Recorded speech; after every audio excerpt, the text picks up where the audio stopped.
Ludwig, and welcome to Mrs. Hudson and the return of Sherlock Holmes. One of the great emotional moments of the canon is when Sherlock Holmes returned to London after his Great Hiatus. Sadly, Dr. Watson was not present for the moment when Holmes announced his return to Mrs. Hudson and instructed her on the dangerous but vital role she would play in capturing Colonel Sebastian Moran. Bad man. This afternoon, the three student players will dramatize that scene for you with Mr. Curtis Armstrong as Sherlock Holmes, Dr. Ashley Polasek as Mrs. Hudson, and I will be playing the dummy. I did not cast this play. Our play takes place in the familiar Baker Street rooms with Mrs. Hudson at tea. Mrs. Hudson, it is I, Sherlock Holmes. Your favorite lodger has returned from the dead. Do not be misled by my disguise as an elderly book collector. It is truly I, Sherlock Holmes.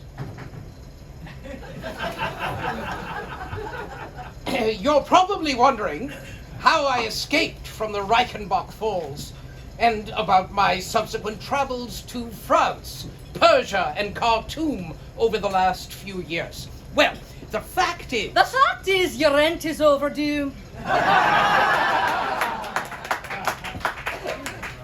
Aren't you surprised? You don't care to see that I've arisen from the dead?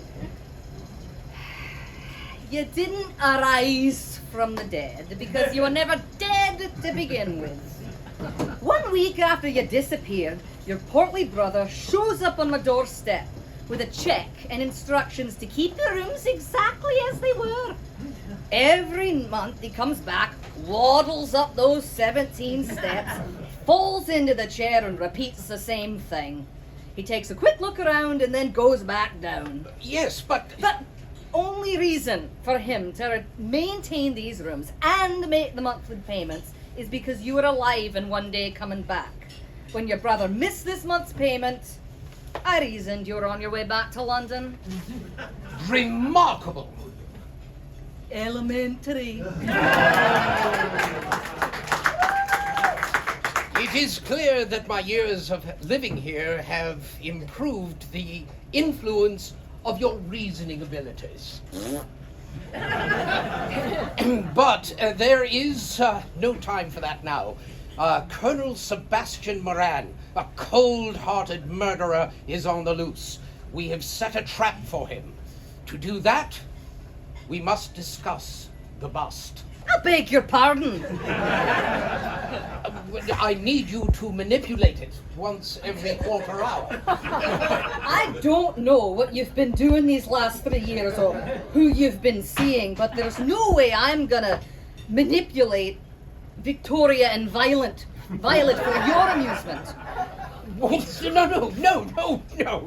No, my dear woman, not your bust. My bust. How is playing with your knobs gonna capture a murderer? No. Look over at that bust. The dummy. I was wondering about that thing earlier. Billy snuck it in when he thought I wasn't looking. Doesn't look much like you, does it? No. It was the work of Mr. Oscar Munier of Grenoble, a talented sculptor, but unfortunately I was in disguise as Sigerson at the time I posed for him. If you were going for the forgettable face in a crowd to size, you've succeeded. Yes. It made sense at the time, but I was sniffing a lot of coal tar derivative fumes. Powerful stuff, was it? It's like walking through Times Square on a Saturday night. All right, what should I do? Well, air guns are a distinct possibility, Mrs. Hudson. So, for your safety, we must avoid your being seen. Get down on your knees. I get on my knees for no man. No. All right, please. All right, then. Just bend down and stay below the windowsill.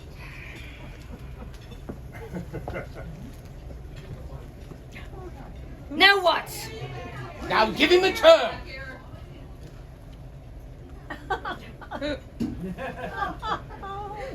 Excellent. Now do that every few minutes. And now, I must be off to meet Dr. Watson, capture the Colonel, and signal my glorious return to London. Air guns, he says. His glorious return. Here I am taking all the risks, and he's getting all the glory. Well, Mr. Sherlock Holmes, you can take this dummy and shove it up your... Bang!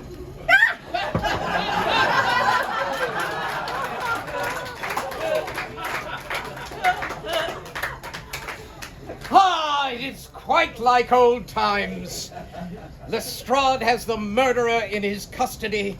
Watson shouted, "Oh, it's an extraordinary thing, Holmes," just like the old days, and looked at me reverently. And Sherlock Holmes is once again back in his rooms in Baker Street. Oh, forgive me, Mrs. Hudson, are you all right? You still owe me 1 month's rent. The end.